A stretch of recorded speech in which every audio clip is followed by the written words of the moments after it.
Question number 2 start करते हैं।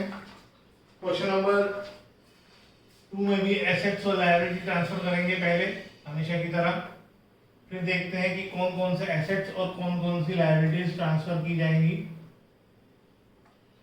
Asset side में से बैंक ट्रांसफर नहीं होगा, डेटर्स ट्रांसफर होंगे, प्रोविजन क्रेडिट साइड में ट्रांसफर हो जाएगा, स्टॉक होगा, फर्नीचर होगा, प्लांट होगा, इन्वेस्टमेंट होगा, लेकिन एडवर्टाइजमेंट एक्सपेंसेस ट्रांसफर नहीं होगा। क्यों नहीं ट्रांसफर होगा? क्योंकि ये हमारे लिए एसेट नहीं है, नुकसान है, एक्सपेंस है, ये फिक्टिशियस एसेट हुआ, ये कैपिटल अकाउंट में ट्रांसफर होगा, अनडिस्ट्रीब्यूटेड लॉस हुआ है, तो इसलिए ये ट्रांसफर नहीं होगा। ट्रांसफर करो और टोटल लगाओ तो टोटल आ जाएगा 6,25,000।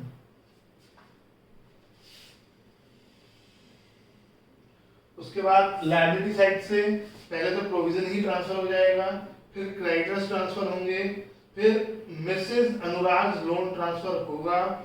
अनुराग लोन ट्रांसफर नहीं होगा। ये पहला क्वेश्चन है जिसमें पार्टनर का लोन भी दे रखा है, पार्टनर की वाइफ का भी, तो आपको ये बात अब तक समझ आनी चाहिए कि पार्टनर के लोन को ट्रांसफर नहीं करते हैं, उसके रिलेटिव्स के लोन को करते हैं। वर्कर कंपनसेशन रिजर्व तभी ट्रांसफर होता है जब उसकी एडजस्टमेंट दे रखी हो और उसकी एडजस्टमेंट दी हुई है 90,000 की, तो सिर्फ 90,000 रिजर्व ट्रांसफर होगा, पूरा नहीं होगा, सिर्फ 90,000 रिजर्व ट्रांसफर होगा। इन्वेस्टमेंट फ्लक्चुएशन रिजर्व ट्रांसफर होगा, P&L अकाउंट नहीं होगा, कैपिटल नहीं होगी। तो क्या क्या हो जाएगा? सबसे पहले प्रोविजन 3,000 का, 60,000 क्रेडिटर्स, 80,000 के का मिसेस अनुराग लोन, 90,000 का वर्कर कंपनसेशन रिजर्व और 10,000 का जो है इन्वेस्टमेंट फ्लक्चुएशन रिजर्व। तो ये टोटल आ जाएगा 2,43,000। अब देखो कोई पार्टनर कोई एसेट या लायबिलिटी तो नहीं ले गया है। पहले पॉइंट में बताया है कि अनुराग जो है कुछ स्टॉक लेके चला गया है, क्योंकि ये एसेट लेकर गया है पार्टनर, तो बाय अनुराग कैपिटल अकाउंट ब्रैकेट में स्टॉक। क्वेश्चन में कहा है कि वो स्टॉक 60% स्टॉक लेकर गया है और वो भी 20% डिस्काउंट में। स्टॉक है 1 लाख का, तो 1 लाख का 60% हो जाएगा 60,000, इसमें 25% डिस्काउंट माइनस करोगे, इसका 25% आएगा 15,000, तो अमाउंट आएगी 45,000। उसके बाद बाकी स्टॉक बिका है तो वो अभी बाद में। फिफ्थ पॉइंट में कहा है कि प्रेम ने एग्री करा है कि वो डिसोल्यूशन की रिस्पॉन्सिबिलिटी लेगा और इस चीज के लिए उसे रिम्यूनरेशन देनी है और रिम्यूनरेशन के बदले उसे फर्नीचर मिल रहा है। अब इसको करने के दो तरीके हैं। एक तरीका तो उसे रिम्यूनरेशन देने की एंट्री कर दो और यहाँ फर्नीचर ले जाने की एंट्री कर दो, to Prem's capital account by Prem's capital account. दूसरा तरीका है इसकी कोई एंट्री मत करो, क्योंकि आपस में कैंसिल हो जाएगा। जो उसे पैसे मुझे देने थे, क्योंकि वो रिम्यूनरेशन ले रहा है, तो मेरे लिए उस समय क्रेडिटर की तरह हो गया, उसके बदले वो फर्नीचर दे गया है। तो दोनों ऑप्शन सही है। आप to Prem's capital account by Prem's capital account लिखकर फर्नीचर की अमाउंट दोनों जगह लिख सकते हो, क्योंकि अमाउंट तो दे ही रखी, उन्होंने जानबूझ के अमाउंट नहीं दी है, क्योंकि ये एंट्री करने की जरूरत है ही नहीं, और तो कुछ है नहीं। तो बाय बैंक टू बैंक, क्योंकि बैलेंस शीट में बैंक है। फिर पहली चीज से स्टार्ट करते हैं। 60% स्टॉक जो है वो अनुराग ले गया, तो हमने दिखा दिया। 25% of the remaining stock was sold at 40% of cost. अब ये बहुत इंपॉर्टेंट है, यहाँ बच्चे गलती कर जाते हैं। 25% ऑफ रिमेनिंग स्टॉक, बच्चे क्या करते हैं 1 लाख का 25% निकाल लेते हैं। नहीं, 1 लाख में से 60,000 का स्टॉक चला गया जो अनुराग ले गया, 40,000 का स्टॉक बचा, और क्वेश्चन में कहा है 25% ऑफ द रिमेनिंग स्टॉक, जो बाकी स्टॉक बचा उसका 25%। अगर रिमेनिंग वर्ड नहीं होता तो सिंपली 1 लाख का 25% निकल जाता।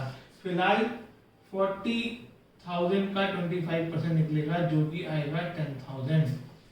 इसे 40% प्रॉफिट में बेच दिया गया, यानी 40% ज्यादा में, इसका 40% आएगा 4,000, टोटल करके आ जाएगा 14, सॉरी यहाँ नहीं लिखेंगे, यहाँ लिख देते हैं stock 14,000 and remaining stock was find obsolete. Obsolete का मतलब बिकने लायक नहीं है, वैल्यूलेस है, एंड रियलाइज्ड नथिंग, तो उससे कोई पैसा नहीं मिला तो उसे कहीं नहीं दिखाना। तो फर्म एग्रीड टू पे, ये कंपनसेशन हो गया जो हमने ट्रांसफर किया था, कंपनसेशन टू वर्कर 90,000। क्रेडिटर्स जो है वो इन्वेस्टमेंट देंगे फुल सेटलमेंट में, यानी क्रेडिटर्स ने कहा हमें इन्वेस्टमेंट दो और कुछ जरूरत नहीं है, इसकी कहीं रिकॉर्डिंग नहीं होगी, और अब क्रेडिटर्स भी पूरे पेमेंट हो गई। डेटर्स से 75% रियलाइज हुआ, डेटर्स बाय बैंक में आएगा। डेटर्स कितने के थे? 60 के, 75% निकालो इसका 45,000।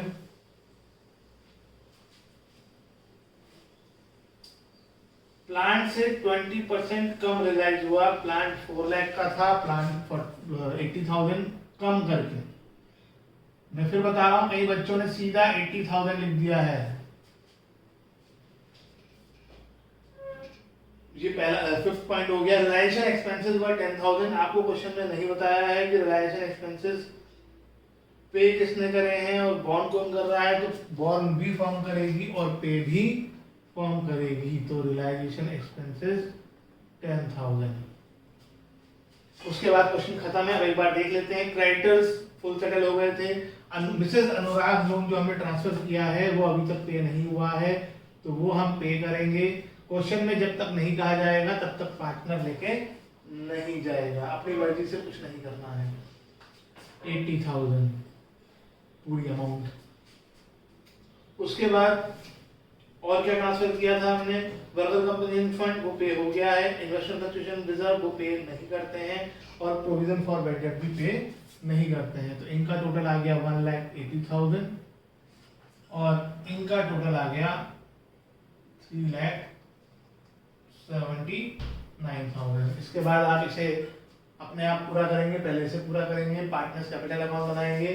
पार्टनर्स कैपिटल अकाउंट में सबसे पहले बाय बैलेंस ड्रॉ डाउन होगा, रियलाइजेशन का प्रॉफिट लॉस ट्रांसफर होगा।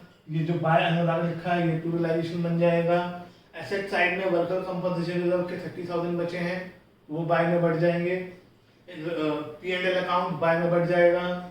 एडवर्टाइजमेंट एक्सपेंसेस 2 में डिस्ट्रीब्यूट हो जाएंगे पार्टनर्स में, और जो जिधर कम ज्यादा होगा वो बाय बैंक टू बैंक आ जाएगा। और फिर लास्ट में आप बैंक अकाउंट भी बनाएंगे, चाहो तो अनुराग का लोन अकाउंट भी बना सकते हो।